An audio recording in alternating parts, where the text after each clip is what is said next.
ट्राइक्लोरोफोन के नाम से, सेगावान नेगावान मुख्तलिफ इसके नामों से जो है ये चीज़ पाकिस्तान में अवेलेबल है। तो इसका भी आप स्प्रे फॉर्म में इस्तेमाल कर सकते हैं और ये भी खरगोशों के लिए महफूज है। यानी जो टाइनी पैरासाइट्स हैं, जो इंतहाई छोटे हशरात होंगे, उसको वो नुकसान देगा। जो रैबिट के साइज जैसे बड़े जानवर हैं उनके लिए वो महफूज होता है। रैबिट फार्मिंग को गोट फार्मिंग और पोल्ट्री फार्मिंग से अगर कंपेयर करें तो इन तीनों का जरा डिफरेंस और खसूसियात, कोई फ़ायदा और नुकसान ये बता दें इन तीनों में। आदिल साहब, हम लार्जर स्केल पे तो खैर इसको प्रॉपर जस्टिफाई नहीं कर पाएंगे। अलबत्ता हमने बकरियां भी रखी हैं, हमने बड़े जानवर भी रखे हुए हैं। इसमें होता ये कि जो रैबिट की पोटेंशियल प्रोडक्शन पोटेंशियल है वो कहीं ज़्यादा है बनिस्बत बाकी जानवरों की। यानी रैबिट जैसा कोई दूसरा ऐसा मैमल नहीं है जो इतना तेज तरीन तरीके से पैदावार दे, नंबर एक। नंबर दो ये कि रैबिट में अल्लाह ने ये खासियत रखी है कि इनका जो FCR है वो बहुत ज़्यादा आइडियल है।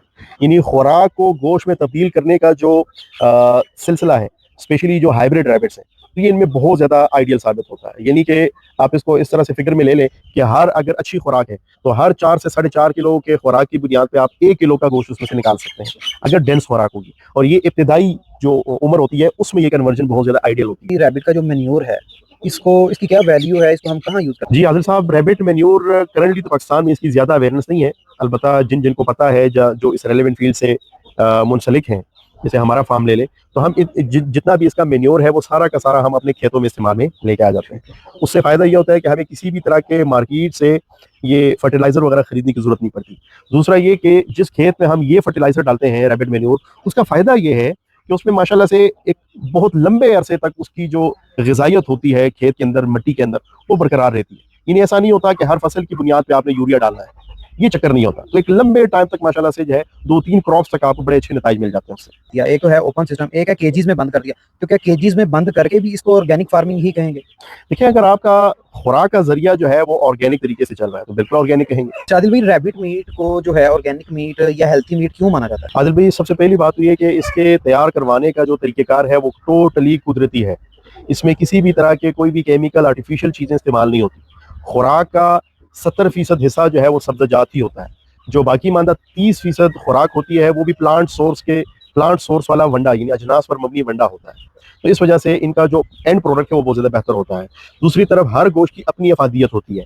खरगोश के गोश्त की अफादियत यह है कि इसमें प्रोटीन बहुत ज़्यादा हाई है, अप टू 33% इसमें प्रोटीन पाया जाता है। इसके अलावा इसमें जो फेट और कोलेस्ट्रॉल की परसेंटेज है वो कंपैरेटिवली ज़ीरो है, आप ज़ीरो समझ सकते हैं, यानी इस कदर कम है। तीसरा, इसमें ओमेगा 3 फैटी एसिड पाया जाता है, ज़्यादा जूद हज़म है। इसके अलावा सोडियम की मिकदार इसमें बहुत कम पाई जाती है। सेलेनियम इसमें पाया जाता है, जो मेल जो सारिफीन है उनके लिए जो है बहुत ज़्यादा अच्छा समझा जाता है। तो ओवरऑल इसके बहुत ज़्यादा फ़ायदे हैं, जिस्मानी तौर पे इसकी अफादियत बहुत ज़्यादा है। अच्छा आदिल भाई, रैबिट का मीट तो आ गया, मगर रैबिट के मीट के अलावा कौन कौन से और प्रोडक्ट्स हैं कि रैबिट आप फार्मिंग कर रहे हैं, इसमें और कौन कौन से प्रोडक्ट आप इसके बना सकते हैं? रैबिट मीट में जो बाय प्रोडक्ट्स हैं, इसमें रैबिट की दुम है, रैबिट की टेल हो गई है, ठीक है जी, उससे मुख्तलिफ की चेन वगैरह बन सकते हैं, ठीक है, वो हम सारा प्रिजर्व करते हैं, अपने पास रखते हैं, ज़ाया नहीं होने देते, जिससे माहौलियाती आलूदगी भी जो है कंट्रोल में रहती है और एक बाय प्रोडक्ट भी जो है मुमकिन हो पाता है। दूसरे नंबर पे रैबिट की स्किन, उससे मुख्तलिफ आर्टी क्राफ्ट जो है, मुख्तलिफ क्राफ्ट वगैरह पाकिस्तान में बन रहे हैं, मुख्तलिफ प्रोडक्ट्स बनाने में इस्तेमाल हो रहे हैं पाकिस्तान में, और बाकायदा इसकी एक इंडस्ट्री चल रही है। इसके अलावा इसके कान भी हो सकते हैं, इसके पंजे भी हो सकते हैं, लेकिन बहरहाल अभी मौजूदा सिस्टम में इसका मैन्योर, इसकी चमड़ी कमर्शियली इस्तेमाल हो रहा है। आदिल भाई, एक सक्सेसफुल जो रैबिट फार्म है उस पर क्या चीज़ें होनी चाहिए और क्या चीज़ें नहीं होनी चाहिए प्रैक्टिकली?